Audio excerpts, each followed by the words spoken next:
is a concept that is used when we talk about privacy, manipulation, transparency, individual right. We think that it should also implement public interest and citizens empowerment. So this is the basic idea, but it is more easy said than done.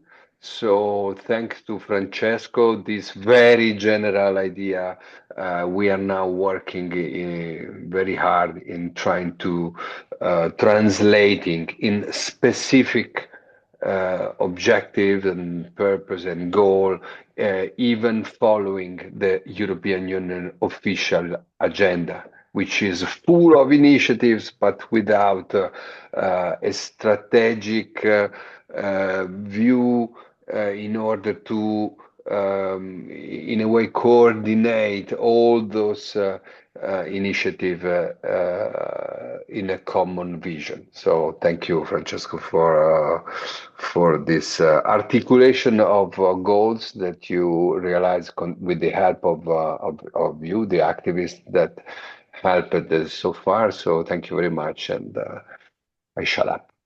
Yeah, thank you very much, Marco.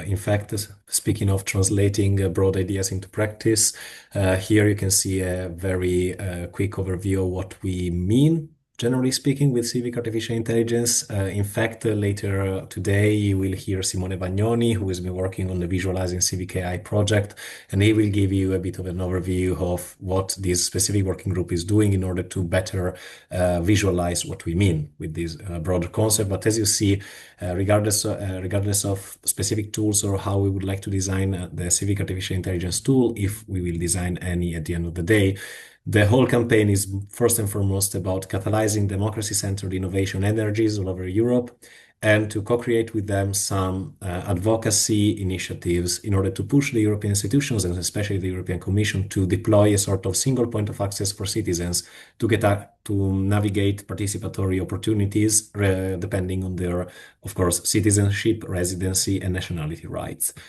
Just again, very briefly, something that was extremely helpful at the very beginning of the campaign to translate our idea into practice was exactly as Marco was mentioning, following the European debate on AI and democracy, and sometimes even the combination of the two topics. In this regard, we submitted a few feedbacks to the European Union Commission public consultations. You can see here the list of proposals, strategies where we had a say. We deposited our say. This is possible on the Have Your Say portal. It's something that every citizen can do. So while we try to co-create our feedbacks with the activists, in fact, any of you can just submit their opinion. And I really encourage all of you to check it, because this is one of the few means of direct democracy or direct engagement with European decision-making that the European Union has. Regardless of the policy activity, since the very beginning, we tried to build the community, and this is why, for example, today I see there are already 20, 25, 30 people. In fact, there are almost 100 people who signed up our initiative, so who joined the campaign at least to being constantly updated what we do. But there are, let's say, between 30, 50 people, depending on the specific moment of the year. Now it's close to Christmas, so way less, but 20, 30 people 30, 50 people that are engaged and have helped some aspects of the campaign, and we hope that these numbers are just growing.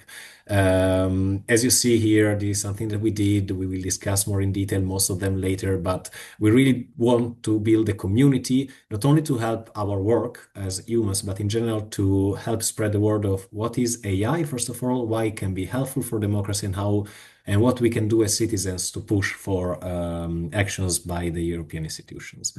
In general, as I said, the tools that we used were first and foremost the petition to the European Parliament. I had the chance to present it on April the 7th to the Petty Committee. There, we gained the success. We gained support by all political groups, but at the end of the day, the petition was closed by the European Commission, which means that that is not a valid tool any longer. We submitted some feedback to public consultations. We also held a People's Assembly on July the 7th, where we gathered some feedback and recommendations from citizens. But now we're definitely at step 4, and we're trying to understand what are the advocacy campaigns on which to mobilize a pan-European network of activists and citizens. Anyway, given that not only the technology itself, AI, is a moving target, but also the policy about that, and given that apparently the European Commission wanted us to work a lot recently, the European Commission has published recently 5 strategies, meaning these are not acts, they are overarching visions on specific topics. The first 2 that you see here, Democracy Shield and Civil Society Strategy, tackle especially democracy, democratic resilience, and the empowerment of civil society all over Europe. And there are another couple that tackle directly AI or data. I would just keep the AI science strategy, because I mean that is super specific about research and the scientific area in Europe. But what is extremely interesting for us as humans and for the Civic Artificial Intelligence campaign are exactly, first and foremost, the Democracy Shield and the Civil Society Strategy. As you see here, both strategies deploy interesting governance bodies, such as the Center for Democratic Resilience and the Competence Center on Participatory Democracy on the one hand, and then the Civil Society Platform and an online knowledge hub for what concerns the civil society strategy. Needless to say, humans will try to play a crucial role into all of these bodies and to try and make your voice as citizens heard at that level. But in general, what we would like to do is exactly to try and connect the dots between these different bodies and platforms and try to deliver something which is easily accessible for the citizen.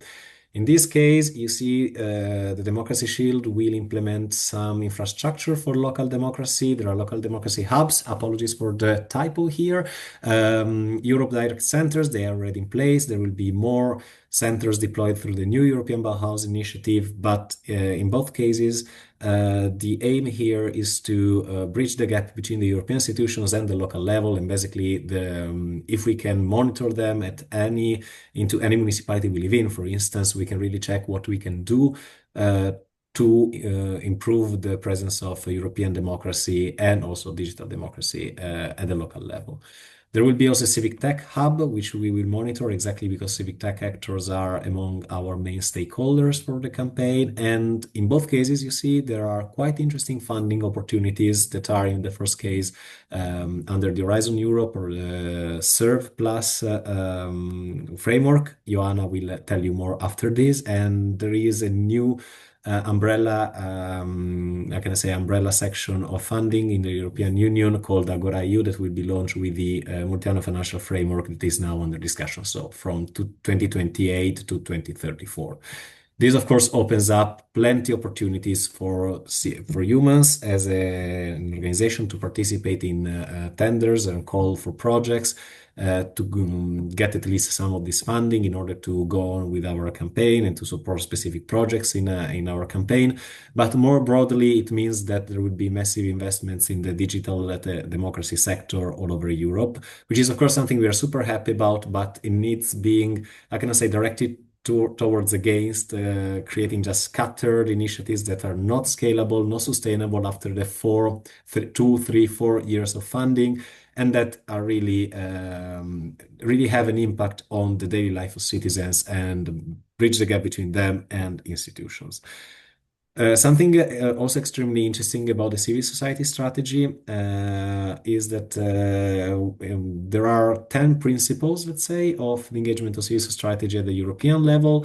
And Principle 7 states explicitly that accessibility via technological tools is paramount for civil society around Europe. And of course, humans will play a crucial role in trying to translate into practice what this means. And when it comes to policy, in fact, the European Commission had already published a recommendation on civil society in 2023. It was implemented in some countries like Denmark, France, and Germany, I think. But in plenty EU member states, in fact, that has never been implementing, it has just gone ignored. And given also that humans has a strong constituency in Italy, we are starting having some networks in Belgium, and we do have connections with Spain as well. We probably will go into the direction of trying to monitor the debate, the national debate on this topic, or in case to push for an implementation of civil society or the civil society recommendation with the Commission in 2023 into the specific member states.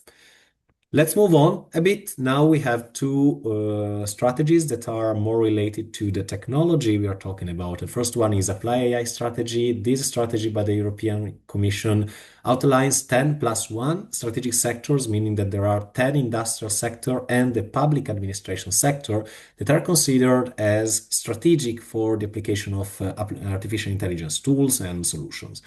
Anyway, democracy is excluded, meaning that it is just mentioned a couple of times. It is either democracy and civic participation, of course, but they are either considered as part of the public administration sector, which is of course problematic. It is not necessarily the same, and the public sector in most cases reflects the interests of governments and not necessarily the interests of citizens. But what is most concerning is that, what is most concerning is that the governance bodies that are deployed for the Apply AI strategy are either dominated by member states, it is the case of the AI board, or they are only consultative when they are more multi-stakeholder. And in this case, again, civil society is not really represented. Why do we think that civil society should be more represented? Because, of course, technologies such as AI, especially when they are deployed not only on applications for democracy, let's say, but when they are applied to health, when they are applied to mobility and whatever, they affect directly the citizens. And the fact that the citizens do not have a say in these governance bodies, it's a problem for us. Again, we see some opportunities. Already said it. For what concerns the Apply AI strategy, we do think there is space for lobbying for democracy as a strategic AI sector, and to advocate for access to for civic tech access, meaning access for civic tech organizations to the AI infrastructure that are being deployed by the European Union, meaning the AI and gigafactories of the Cloud and AI Development Plan that is soon to be published. Then most people that are a bit expert of AI know that there is no AI unless there is huge amounts of data, high quality data on which AI can be trained, or that can be used to retrieve information and to deploy better services through AI. And in fact, the recent European Commission's data union strategy says many things. It discusses also the change of some laws of the quite renowned European Union's strand in data policy, for example, Data Governance Act, Data Act, the GDPR. I mean, some of these I'm sure you already heard about.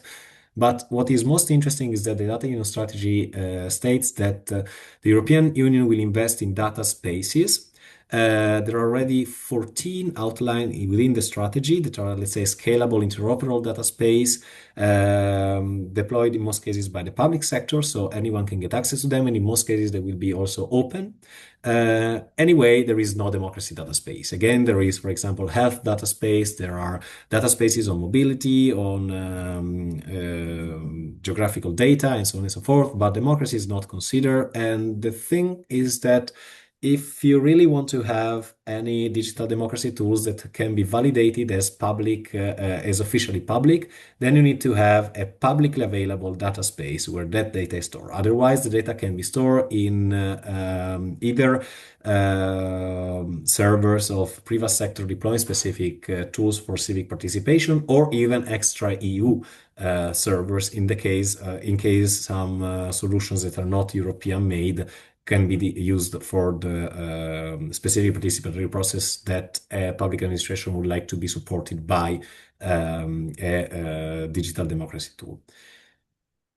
In addition, what we found super interesting is the mention of that voluntary data altruism. So there is the possibility, but this is still under discussion, of opt-in, opt-out solutions for any citizen to give data to their specific data spaces. This is already happening, for example, for a European data health space where citizens can give their health data as to be part of this sort of European roaming for health data. As I was saying, apologies if I repeat sometimes the words. But we would like to explore more how this can be done also for other data spaces, and especially data spaces that affect directly services that are super important for citizens. For instance, mobility, for instance, democracy as well. Again, as you see, but Marco will delve a bit deeper into this concept in the next slide. We do really see there are some opportunities for citizens to really be part of democracy and therefore be active citizens by giving data for publicly available data sets that then can be used also by public administration to deliver better services. On this, I think that I spoke already too much, and I'm super happy to leave the floor again to Marco to provide you an overview of what are our ideas for the upcoming months, what we would like to advocate for. Of course, this is the result not only of the study of all the strategies that I've just finished analyzing and providing you with some ideas about them.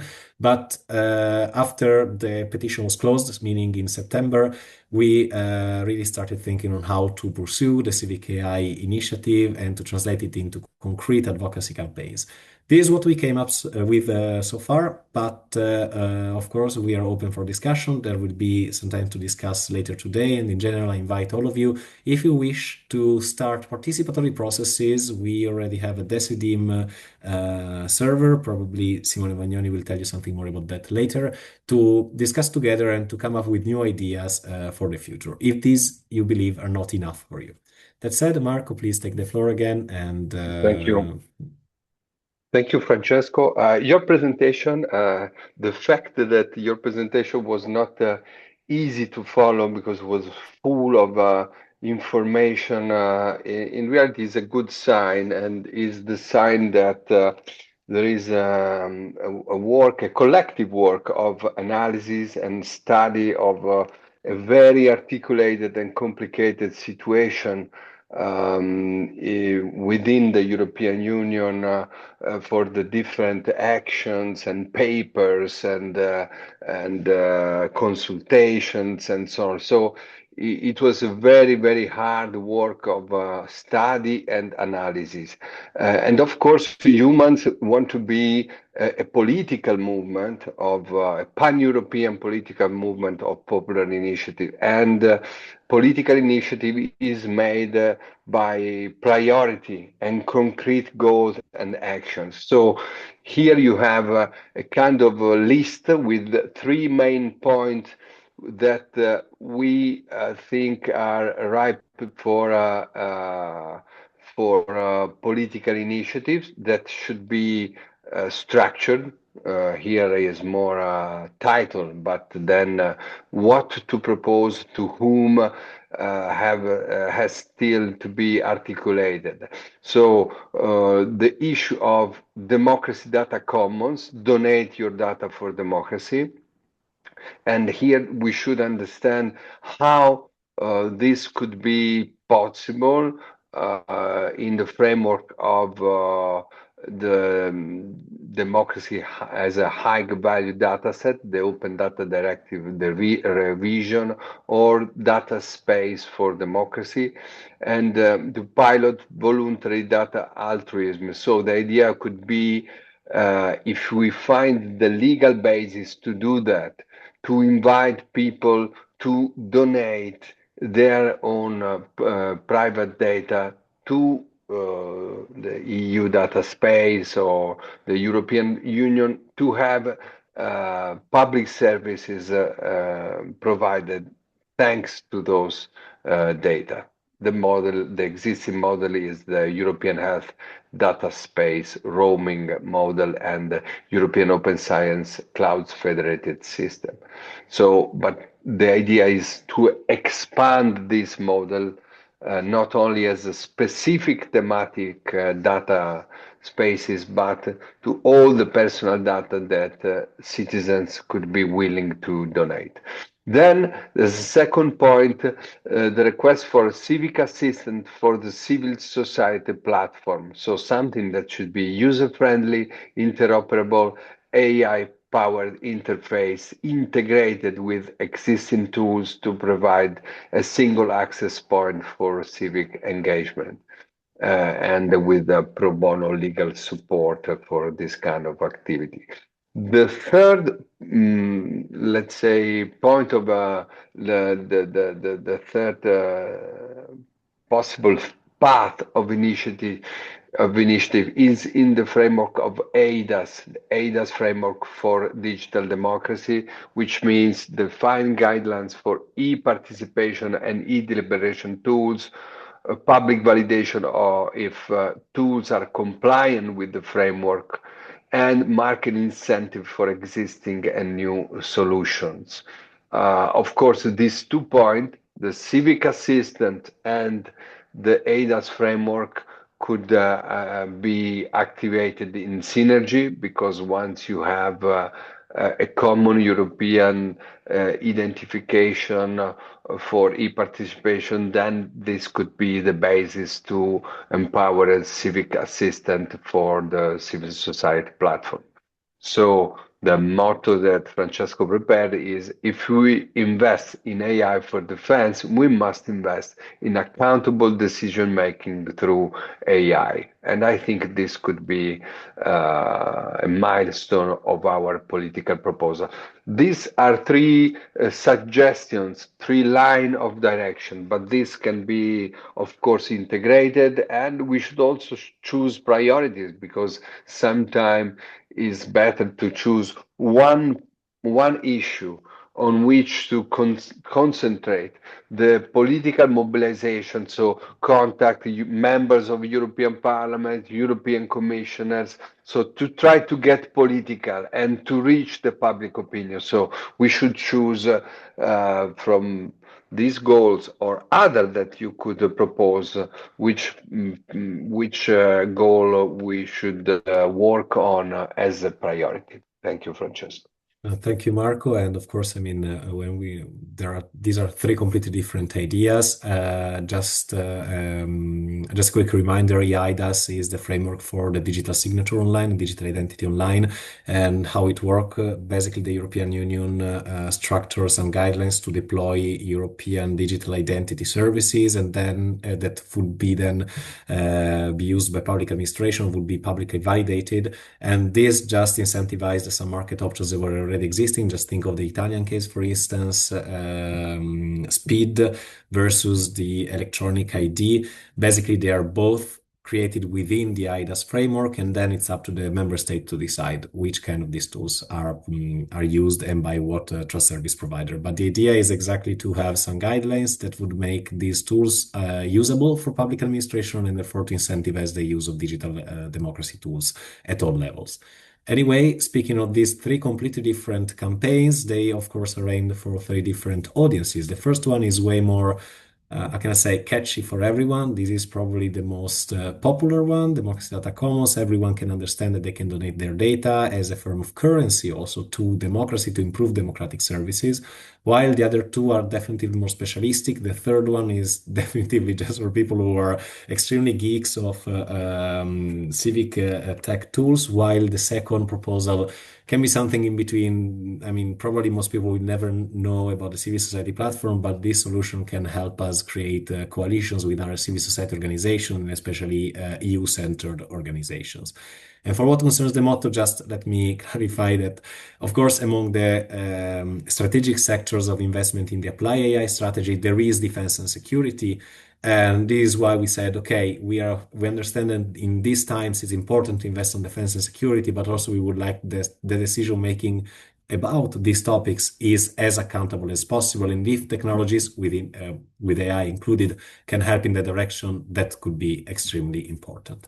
That said, Marco and I have spoken too much, and I would really like to leave the floor to Simone Vagnoni, who is part of this working group about visualizing civic AI. This is something that I asked to Simone, Giulio, and other people in the group, working group, to do, because as you understand, like sometimes it's super hard to explain what we exactly mean with civic AI, and we do think that we need to do some more efforts in at least visualizing, providing really accessible ideas of what civic AI is to the public, in order to be clearer in our when we first interact with people that are not necessarily geeks or not necessarily so interested in these topics. That said, I leave the floor to Simone. Are you there? Yes, thank you, Amazing, Francesco. amazing. I hope that you hear me well because I'm speaking from Eurix conference in Torino, and there is a bit of like the closing, so I hope that you can hear me well. So I speak on behalf of the working group about visualizing Civic AI for what I can. And what we are trying to do, it's like the sort of in some sense the meta quest of visualizing how can AI, civic AI can be expressed, and what how we see it. Like for the deliberative processes that we want to integrate in in politics in Europe. We use Decidim, for example. And you can, I think, scan the QR code to participate. We use the Decidim platform, that is a participatory platform, to brainstorm ideas, to deliberate about what we think civic AI should be. We started from in a like modular politics fashion, so extracting features from existing tools for to understand what is more suitable to for what is our aim, and the process is just begun. So there are also there is the problem that we face in the outside world of not so big participation, but this it's also a call for action for you to have your ideas. For example, also talking about data spaces. I'm a PhD student in law science and technology. I'm working on participation in the I work with my supervisors with to do an ontology and a knowledge graph, unite, for example, decidim deliberations with EU parliaments, have your say, and for example, we can use this for map the with semantic similarity the representation through different platforms, no? And but like everything that comes to your mind, please join the process. So also we are co-constructing this idea, starting. Okay, okay, cool. Easy, okay. They kicking me out with not so fair manners in any case, but okay. So I'll shut up. Maybe can continue later in the discussion. No worries. Thank you very much, Simone. Yes, the process is co-created. This was the very reason why we decided to use the CDIM, because everyone can get in, provide comments to what is shared. And as you heard, this group, in fact, catalyzed a bit all the academian energies that are within the campaign. And on this, I'm super happy to involve another scholar in the conversation. Sara Pane, are you there? Sara, are you there? Yes, Okay, yes. amazing. So Sarah is here because, as you see in the slide, there are also a couple of upcoming calls for papers. We try to get to be as updated as possible with the developments in university about AI and digital democracy and so on and so forth. And we also are considering to, how can I say, disseminate a bit the idea about civic AI through these networks. But I will let Sara Pane, first of all, introduce herself, and second, explain a bit more what these crossover papers are about. Thank you so much, Francesco. And I'm Sara Pane. I'm PhD candidate from Sapienza University of Rome and senior researcher at the University of Torino.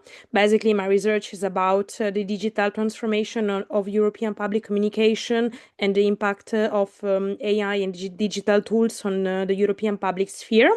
It's with my supervisor that we worked on this paradigm of post-digitality, which you can see being also the name of our call for for paper. So basically, we share with you the call for paper networks, algorithms, and citizenship toward the post-digital European public sphere, which is being sponsored by the Europa Journal. It is a special issue. You will see on the website that the deadline is on December the 20th, but we expect to extend it. So feel free to join us to send your proposal. If you have any questions, I'm more than happy to respond to you. I will later put both the link and my email address in the chat. So please feel free to reach out. And another opportunity will come next year with the Neural Nexus journal. It is the journal of the Ente Nazionale Intelligenza Artificiale, so basically it's Italian-based once again, but proposals for both the calls for papers are welcomed both in English and in Italian. And once again, please feel free to reach out because we would really like to extend this network of people working on Civic AI. And thank you so much, Francesco. Thank you very much, Sara. Of course, in this case, the two calls of papers are, let's say, more Italo-centric, but we invite all of you, if you are exposed to call for papers that are coming from, I don't know, European journals or even extra-European journals, please feel free to share them with us, and we will try to do what is possible to participate in them. That said, I'm more than happy to leave the floor to Ioana Karagiozov now, who has been, I mean, we have been discussing so much about ideas, advocacy, blah, blah, and she has been the one who has tried to translate this into concrete funding opportunities. As you all know, doing politics is expensive, costs, and especially for still small organizations like Human, sometimes it's hard to, how can I say, achieve everything that we are promising ourselves and our activists to do. For this reason, we explored some funding opportunities, but I am super happy to leave the floor to Ioana to give you an overview of what we did so far and what are the next steps in this regard. Yes, thank you, Francesco. As you were saying before, let's say the working group on fundraising is focused on translating ideas into funding opportunities. But what this is really about is multiplying the opportunities to, let's say, pursue our priorities, to enlarge the group and the community of people interested in the topics of civic artificial intelligence, to give everyone an opportunity to pursue their research interests, and let's say shape these ideas into concrete action.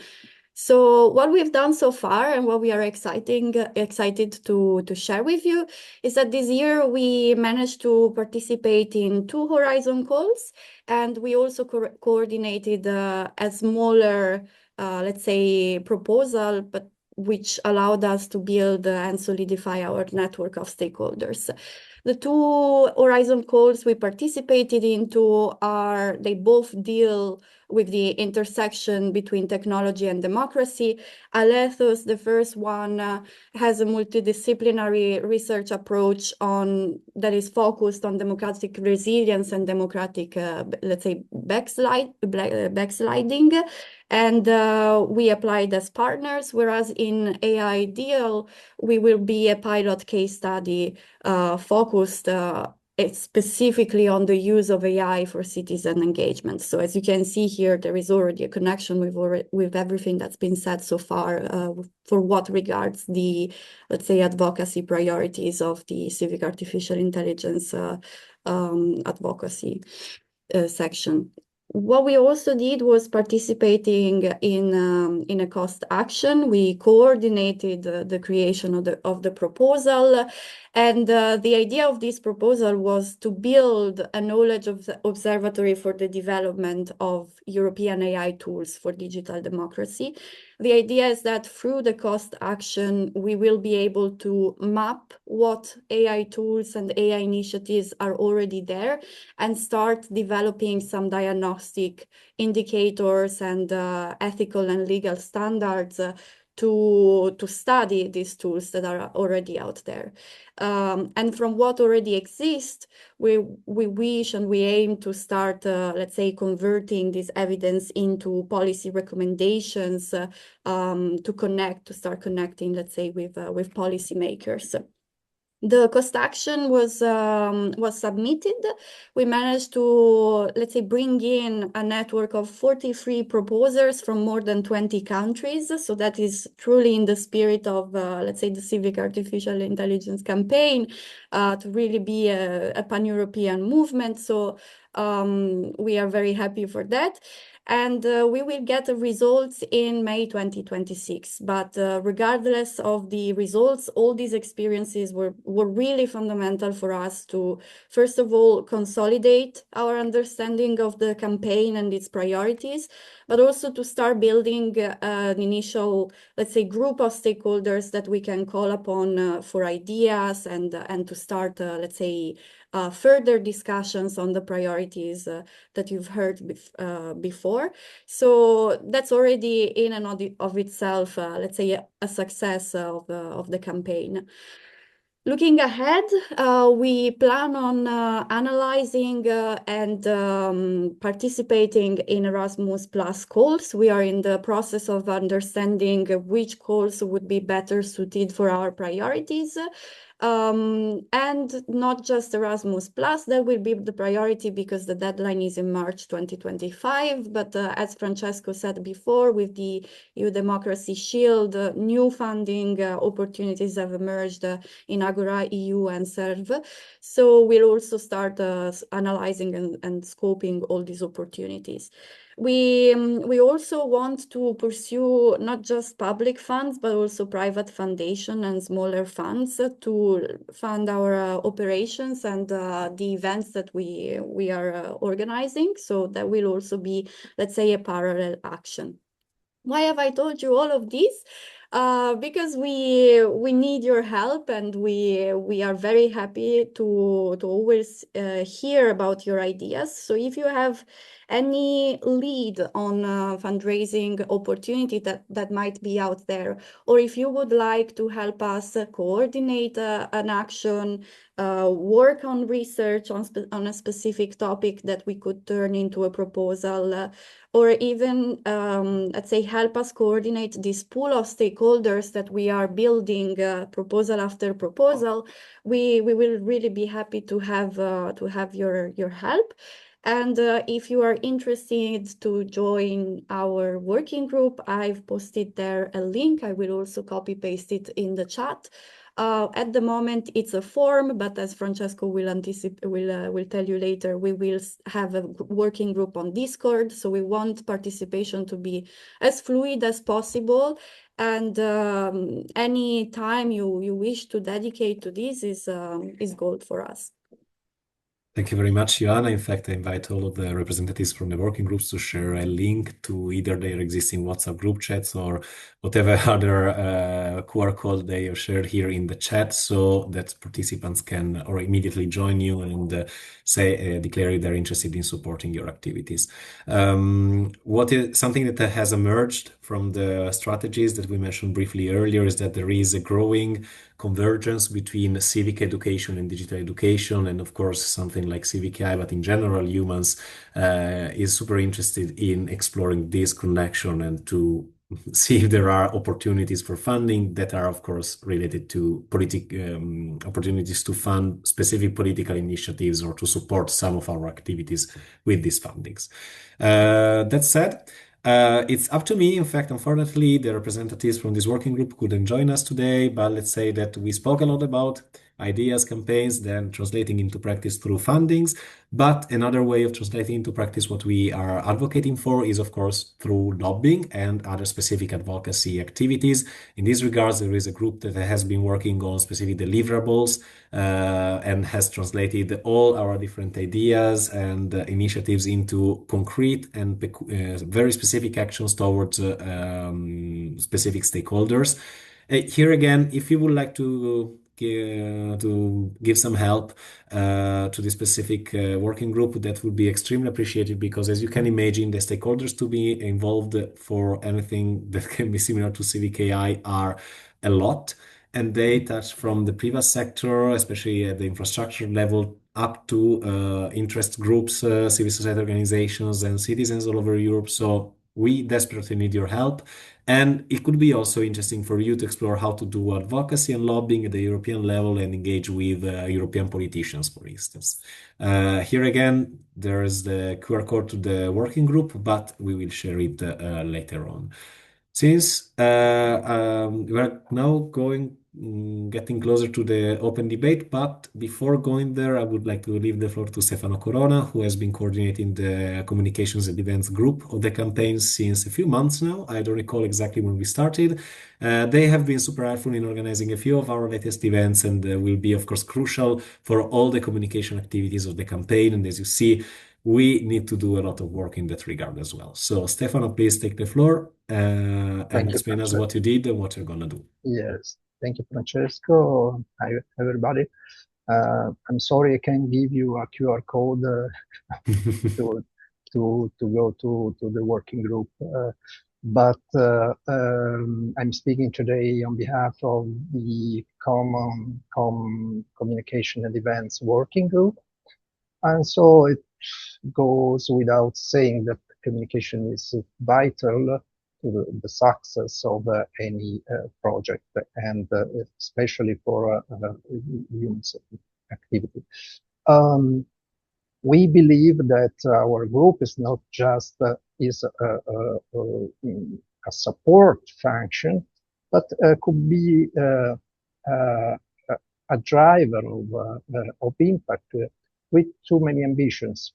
One is to translate complex concepts in accessible messages that everyone can understand. And the second one is to enable spaces of dialogue and debate in, for example, organizing and favoring the participation in forums, workshops, and webinars and other initiatives, bringing together experts, policymakers, and citizens, of course. Therefore, our group aims to increasingly represent a focal point for the production of contents in support of the Civic AI campaign, both inside and outside the humans community. Moreover,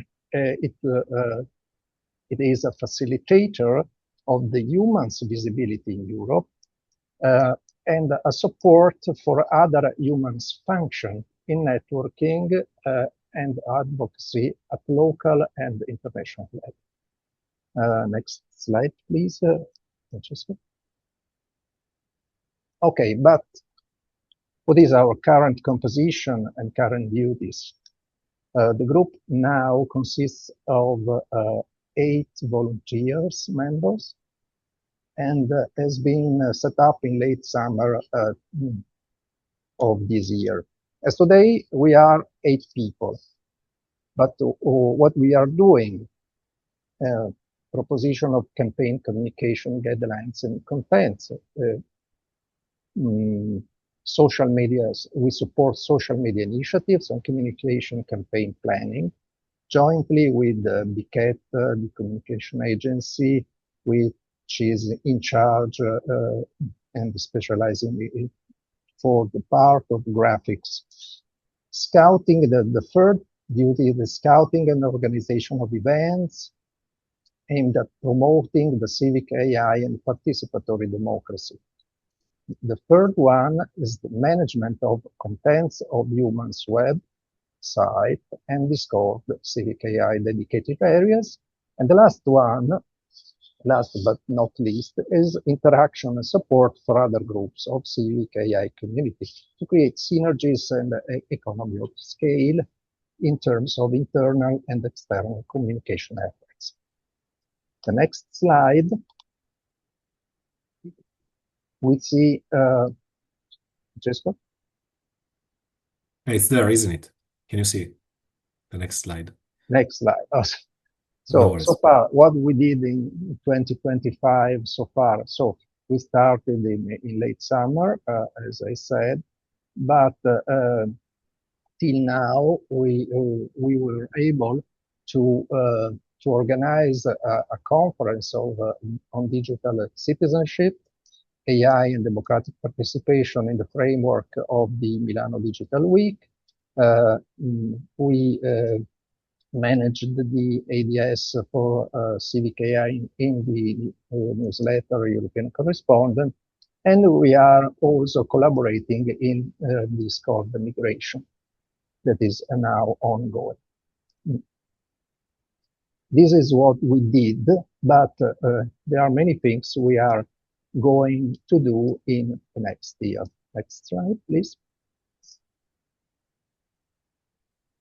So, okay. The objective, having also always in mind the political goals of humans. We will work on the campaign growth in 2026.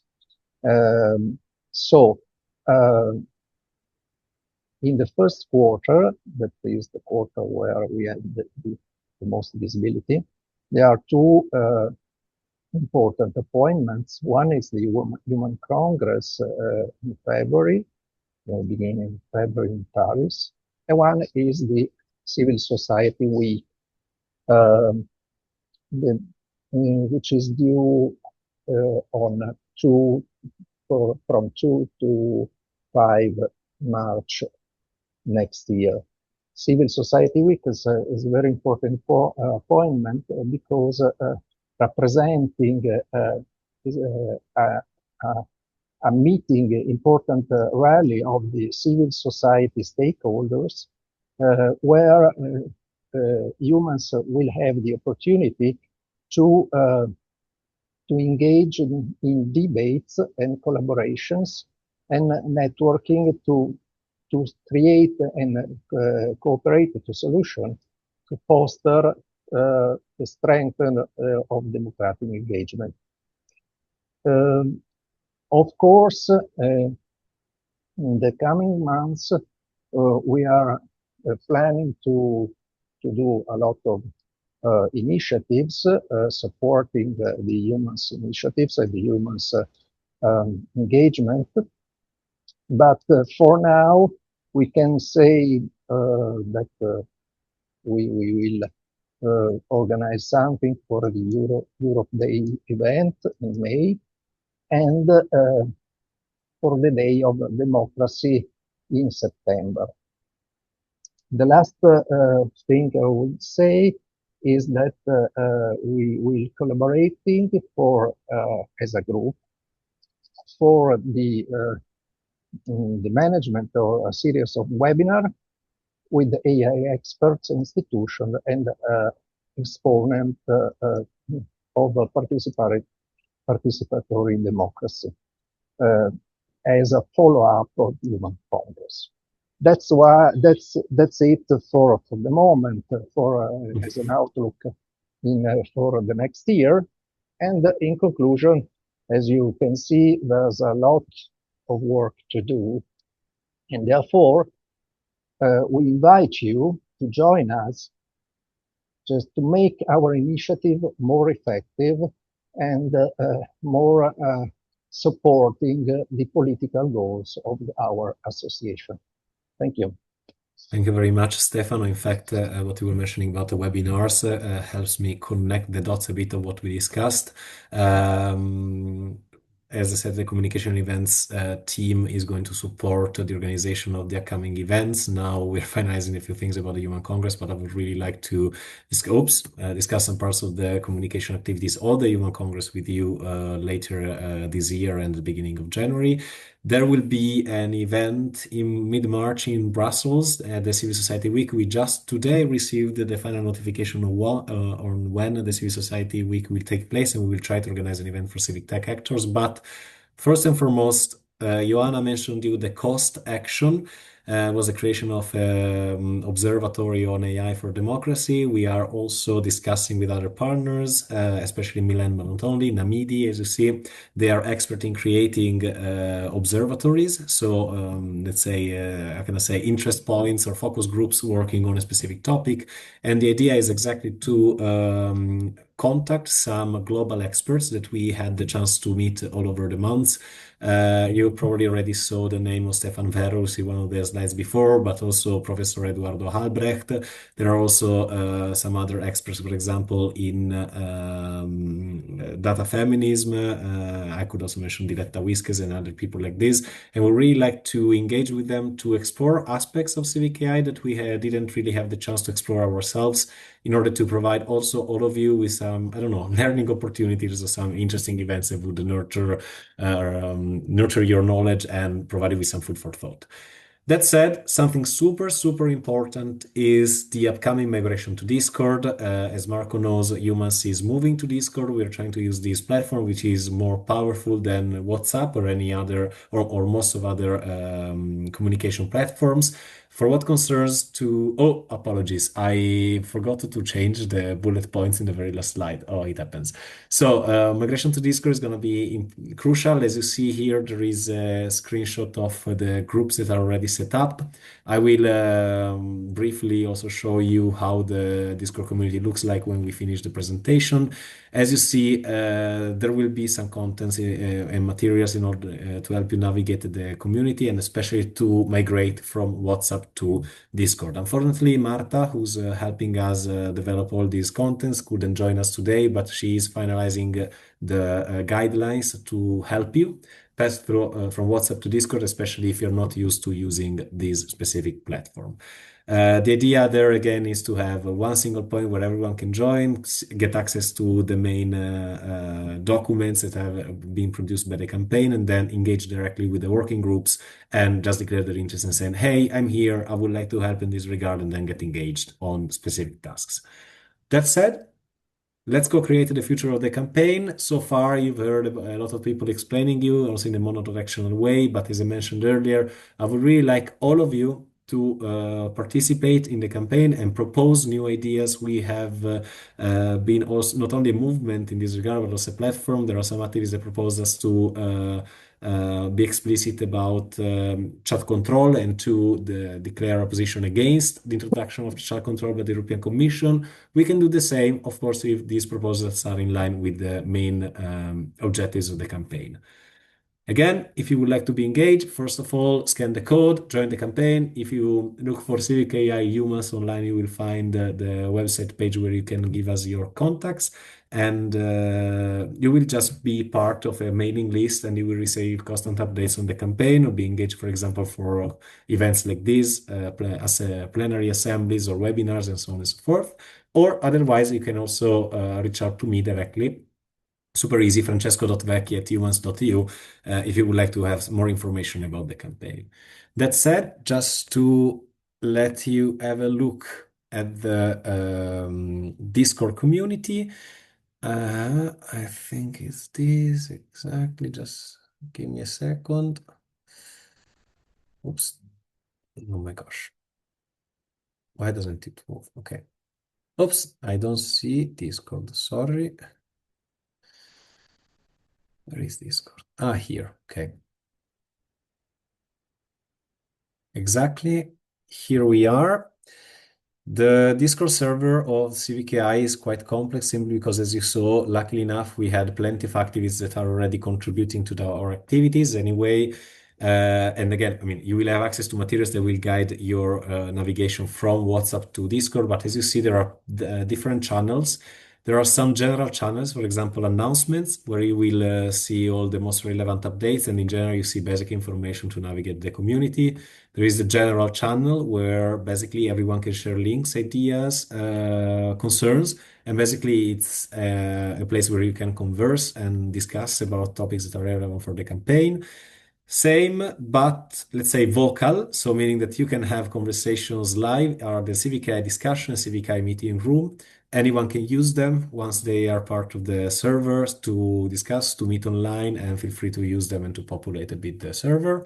Then there are other channels that are more monodirectional. For example, Civic AI resources and docs. Here you find all the all the materials that have been produced by the campaign so far, and of course we will update it with the time being whenever we have new topics, new documents to share. But if you would like to navigate a bit through what was done so far, this is the place to go.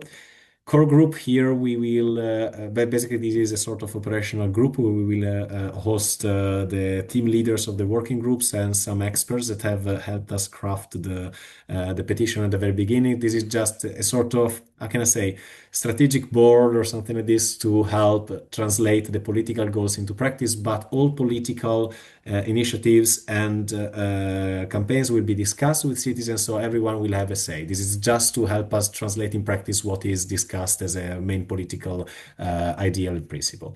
And again, here you see the working groups of some of the, here you see the channels for the working groups that we mentioned. The Visualizing Civic AI working group is not mentioned here because there is the Decidim platform.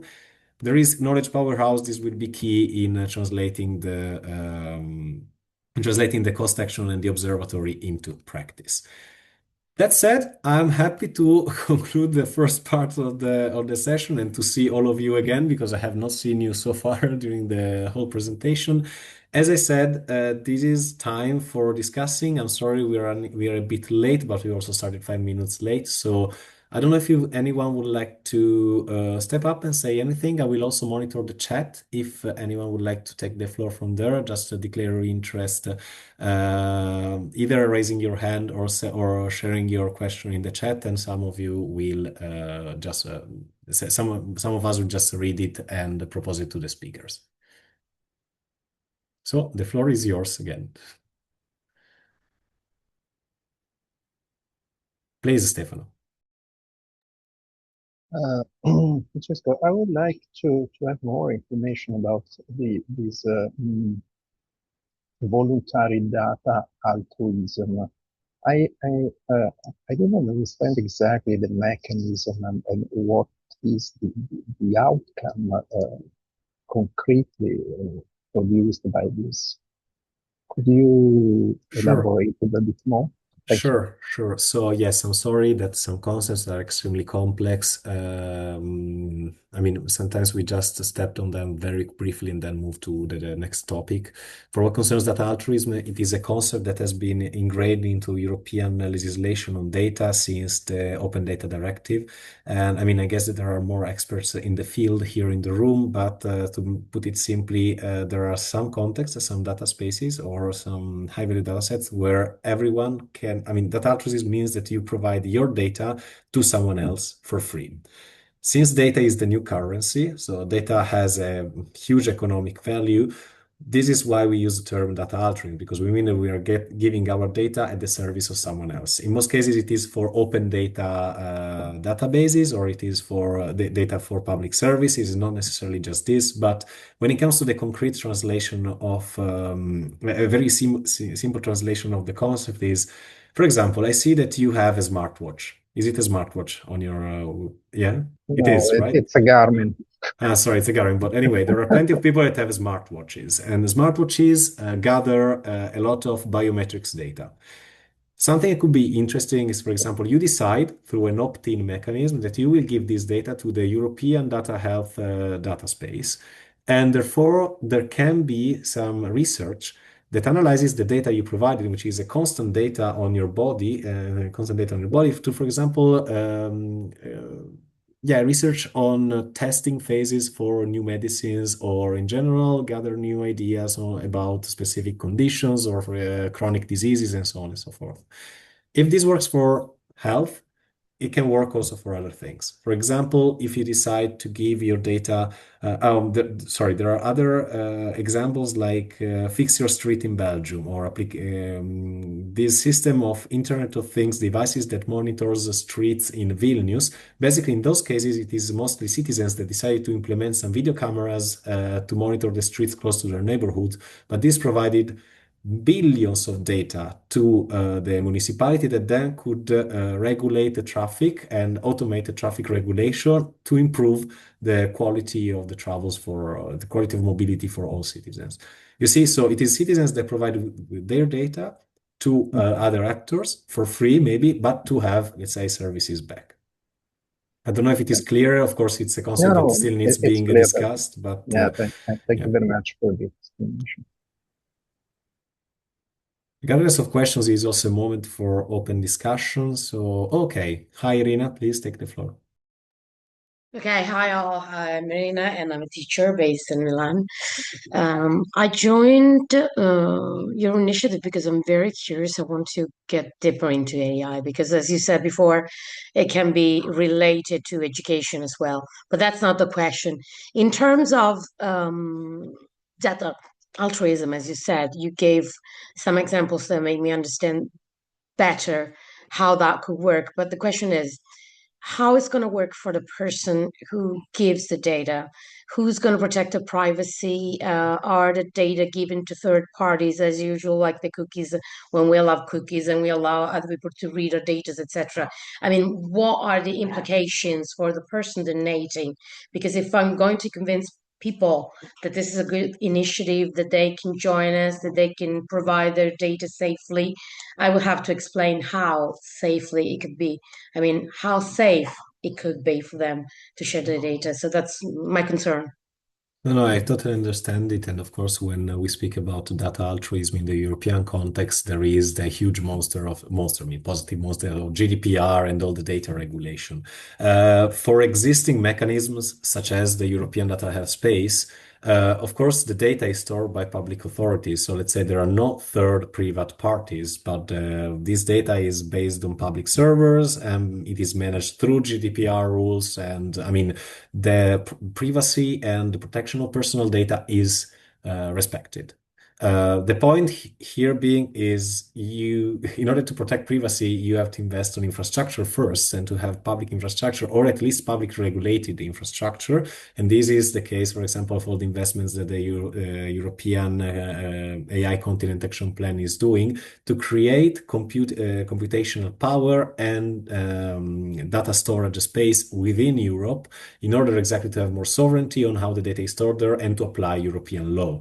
Because if you also apply European law, for example, on services that are deployed through software within Europe, sometimes the data is stored somewhere else and the data doesn't follow European law. So this is something that needs being building. And the point is that now Europe is investing on this. It's up to us to, shape our advocacy to make it as clear as possible that we don't want now people to just give their data to the smartwatch that then gives it to the public sector, but that there is I can say the data flow between the person and the database is as respectful of privacy as possible. I don't know if I replied to your question, but of course, everything of this is still under discussion. I just have another question, if you don't mind, because it just raised while I was listening to you. But as a group, how we could work on avoiding that it's not shared with third parties, but how can we avoid laws like that it's going to apply to the U.S. custom that Marco talked about, like a sort of a joke, but that is going to happen. I mean, if the UE decides to use those data for different reasons, how can we make a proposal that avoids that brings them straight to the point where the data is used to make research, to improve the streets, to fix the streets, whatever it is, but not for other usage, other reasons? Well, in this regard, I hope that anyone in this call has the answer or is happy to help us build the answer, because of course I don't have it now. I would say the non-technical answer is that there will be a political and legal battle, because of course it depends what we decide as a regulation. If we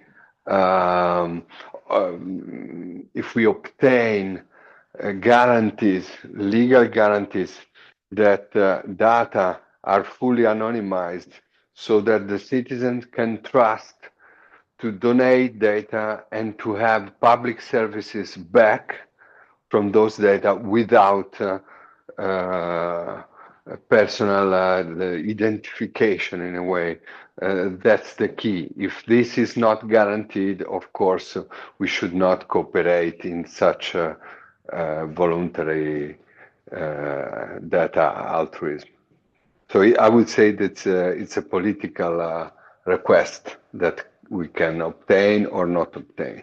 Yeah, we can do political pressure as well towards institutions. Like I was briefly mentioning the chat control case. I don't know if all of you are familiar with that, but basically it said that the European Commission, in order to fight against sexual abuse online or in general abuse online, tried to pass a proposal to have a tool that would scrap all the text shared on communication apps, which is called chat control. And there was such a huge movement, a grassroots movement, by the way, against this proposal, then that the German government basically decided to withdraw the proposal within the Council of the European Union, and the proposal was not passed. And this was mainly done because there was such a public attention on the specific topic that no public institution would have just spent all its political legitimacy to invest on this specific proposal. And this is something that humans can do or support, or yes, I mean, there is a way. I will give the floor now to Elvis Colla and then to Alessandro Oppo. Grazie, thank you very much. So I'm very pleased to be here. My name is Elvis. It is the first time that I participate to these meetings. And thank you for Marco. I don't know who else has invited me and sent me the invitation, so I'm very grateful.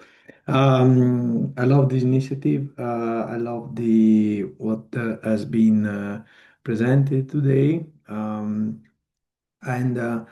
I don't know how I can contribute. I would try to understand how to fit any contribution to the initiative, to this great initiative within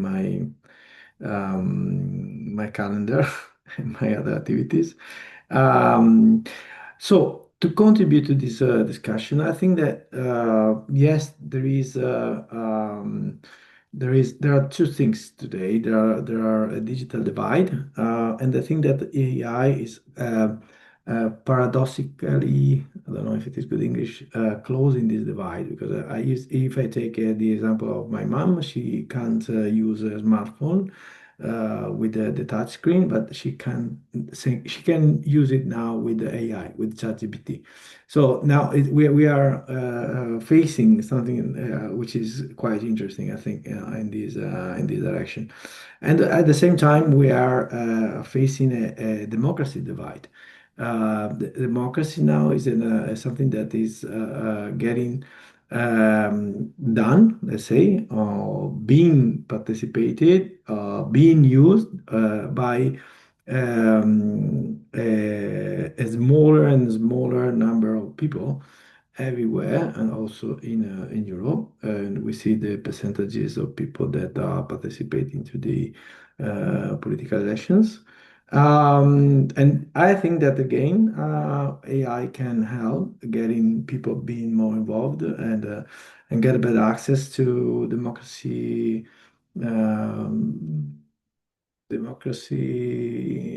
tools or democracy activities or expressions. So you know what I mean. And in this sense, I think that, and Marco knows it very well.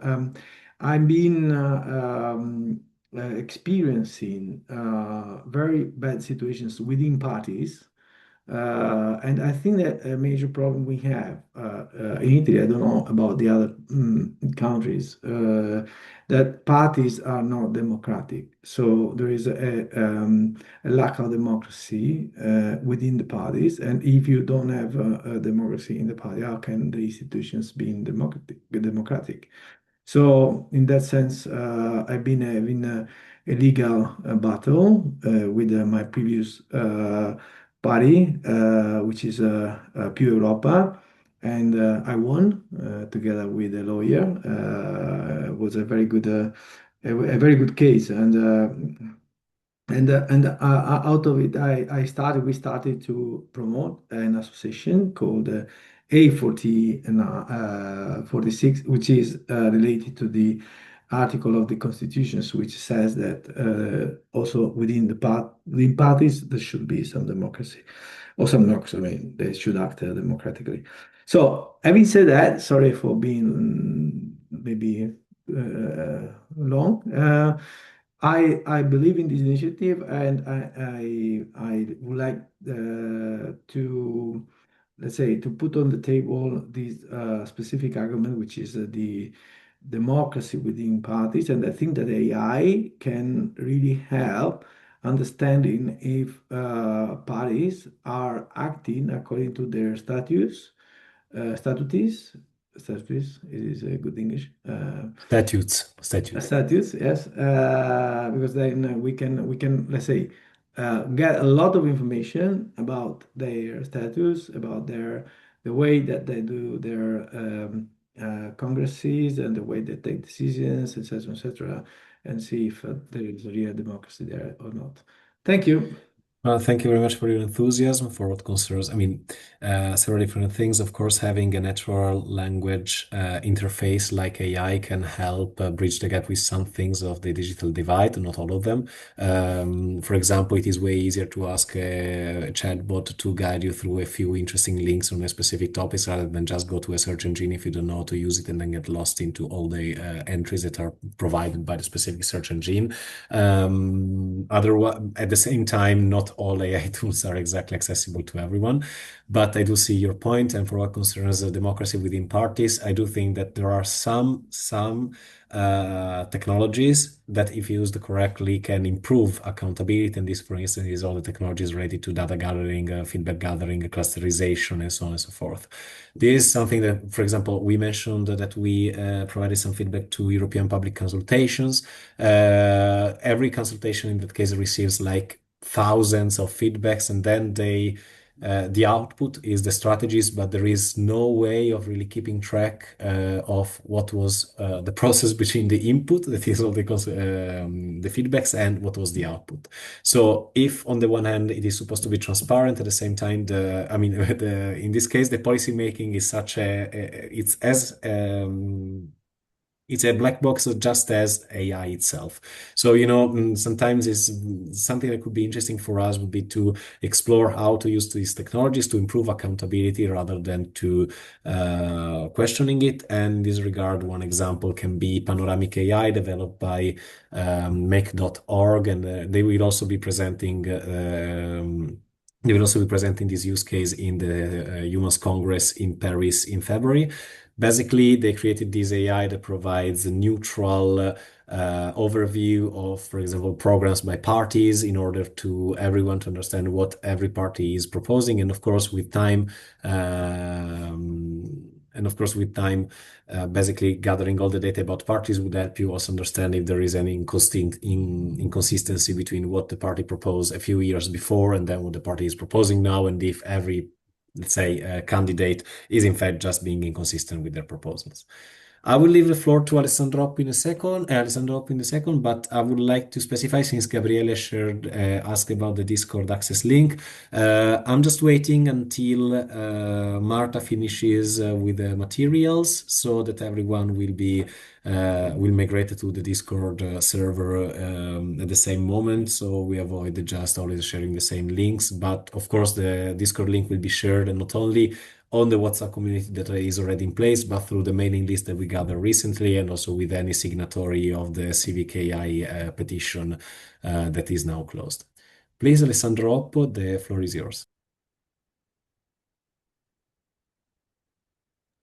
Alessandro Oppo disappeared. Yeah, okay. Oh, no, there you are. Okay.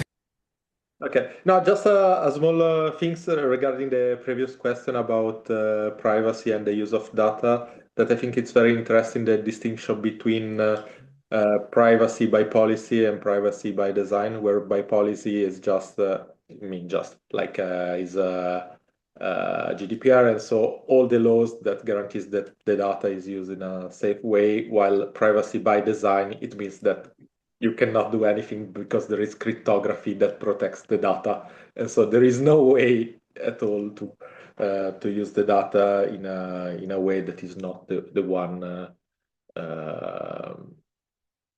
that is the one described before. So for collective use and not for any other kind of use. And I think it's important. It's an important thing. Just this. No, I agree with you. And at the end of the day, even though, of course, we always raise concerns about data privacy when it comes to these new opportunities, we are already giving an immense amount of data to private actors, and we don't even question it because we never read the GDPR policies that we sign. We always give all the cookies, and even if we only have a device, the device is constantly collecting data, and in most cases, we don't really care.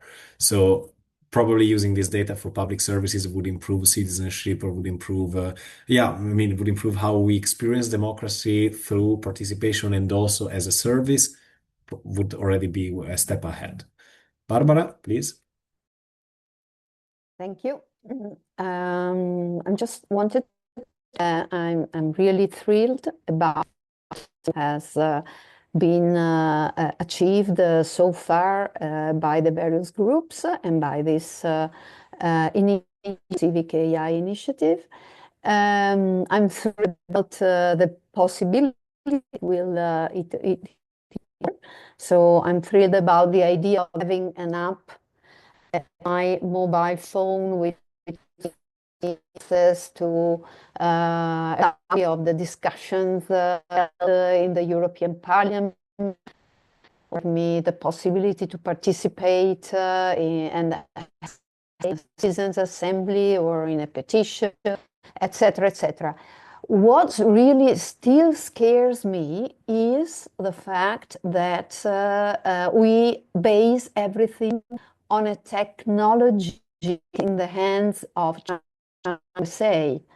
Do you know where is Europe, technologically speaking? Where is its sovereignty? Which steps have we made so far? Can we be confident that we are working with a technology that has little bias, that of No, I see. Thank you for the question. I mean, probably Sarah would also be able to reply in part to that because she is specializing exactly on this for what concerns where is Europe. Of course, Europe is a bit behind, but in terms of AI, we have actors such as Mistral, such as Perplexity is German. Correct me if I'm wrong. I never remember where it is from, Perplexity. But there are tools and opportunity and technologies that are European based. And for what concerns civic engagement tools online, those are mainly Europeans. Like there are plenty of solutions that have been deployed, for example, through Horizon Europe projects that are totally European or mostly European. And again, if the European Union manages to deploy all the AI factories, gigafactories, not data factories, data centers, and so on and so forth. In that case, there will be the infrastructure needed to deploy something which is just European. But of course, now the thing is that in most cases, we don't even know there are European opportunities when it comes to AI or when it comes to other technologies. We just use ChatGPT or maybe the Google Suite because we know them, Gemini because we know them, but there are other options that are oftentimes quite interesting. And even though this is not European, if we speak of Anthropic is a super interesting tool, which is not European, of course. It is based in the US, but was developed, for example, by Italian, by Italo-American people. And that follows different rules compared to the most profit-led other tools. So, I mean, the point is that the offer is so diverse that first of all, we should start understanding what are the tools used in each specific case and when they can be useful. But I will leave the floor to Sarah, who maybe has something else to add on this and also to ask a question. Yes, indeed, I agree with you, Francesco. Actually, the point is that basically we are fighting against China and the US when it matters about civic AI technologies, broadly speaking. But when it comes to civic AI, it's mainly European, the approach, because Of course, we do have the presence of the private sector, but the relevance of using AI for civic purposes, I can tell you really is being a lot used also by universities, as Francesco was mentioning. Here in Torino, there's a growing interest toward these, toward bottom-up civic AI tools, which is very interesting. So university involved in the development of innovative technologies, which then are used by citizens to imagine, to plan the city, the neighborhood, or the use of public spaces. So this is very interesting. And I think that, by the way, it is still too early to evaluate how things will take shape in the future. So we still have to wait. But for sure, the European approach to artificial intelligence is not the same of the US or China, because we do not have access to raw materials. So basically, this is also something that might be considered. But my comment to the whole reflection was that of considering the relevance of society itself, because what came out of our research, and I think it's interesting to share, is some sort of human resistance to AI, which is also something that has to be taken into account. Some people just do not want to be engaged with technologies, and changing society takes a lot of time. So it will be also interesting to consider those who don't engage with such technologies and to talk with them. I think it's really interesting. I mean, that would bring a lot of insights also to European institutions. Yeah, I totally agree. And when it comes to using technologies to improve democratic processes, in fact, we never have to forget that technologies are just one aspect of rethinking the whole democratic process. So they're never enough to improve the democratic process itself. If the democratic process is designed in a way that makes the technology effective, then in this case, they can be super helpful. But I mean, we don't even want to be techno-solutionists in this regard. Like, we do think that some aspects of AI can be extremely helpful for participation online. Not all of them, not for all publics, but already deploying some opportunities would help reach out to publics that probably are not reached by the traditional way of doing politics. That said, Stefano, and then we have to go to the conclusions, unfortunately. Just very quickly, do you think that civic tech companies could boost the civic AI in Europe and the usage of the civic AI for democratic purposes? I think it's an interesting, let's say, issue to explore, even for our association, to establish contact with some of these civic tech companies that I know they are starting up this recently in this times. Thank you. Well, in this Yeah, case, yeah. for what concerns the civic tech, Alessandro Oppo is an expert because he has been interviewing basically everyone in the field in the last few months. But I mean, of course, I invite you to discuss this with Alessandro, who's clearly more experienced than I am. As far as I can tell, oftentimes civic tech solutions are deployed by not-for-profit organizations. Sometimes they're even given for free. Oftentimes they're open source. So, of course, there is a market of civic tech companies. And whenever you interact with private actors, you need to be careful, especially if you make them trust service providers for a public service. But at the same time, oftentimes they are not private companies. Like they do not even require to reflect so much in detail on how much you give them or how much you don't. Sometimes they are supported by private actors for concern specific aspects of the technological deployment, for instance, data gathering, data storing, and so on and so forth. But not always is the case. And Decidim, for instance, was created completely from scratch, grassroots as a grassroots initiative. So it's not a company either.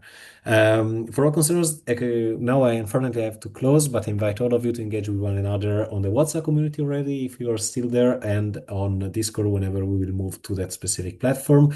To reply to Barbara, yes, of course, we will share this presentation with all of you. We will share it with all the signatories of the initiative and the petition, the campaign, because of course this whole event was aimed also at giving you an idea what was done so far and what are our ideas ideas. And since we are a pan-European movement by popular initiative, we would like to check our ideas with all of you and maybe gather some feedbacks. You will also receive more information on the migration to Discord. You will receive more info on the Congress. Just let me remind all of you, please save the date, 6th and 7th of February.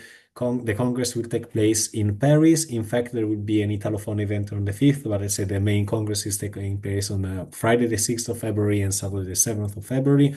The session on Civic AI will take place on Friday's morning from 11 a.m. to 1 p.m. So if you would like to be there, please just start checking the flights or what can be interesting opportunities. And then we will share with you also the website page to register to the Congress as soon as possible. One last thing. I don't know if any of you knows what EuroDig is. It's a European forum for discussing internet governance, EuroDig. It's quite interesting. There is a call for issues open until the 31st of December. It's a UN-based initiative. If you would like to, for humans to have a chance, thank you, Gabriele, that you're coming to Paris. If all of you would like to give humans a chance to present our initiative and especially to present what we mean with AI for civic participation and liberty democracy at that event, please just storm in the call for issue and asking for panels on the use of technologies for democracy, because this will improve the chances for us to be called. The thing is that do not participate as humans, because if you do participate as humans, that will be perceived as a self-promotion and will be disincentivized. But if you ask as citizens that you are interested in the topic, that would remarkably improve our possibilities to be involved in panels and therefore to present to this specific network what we're doing.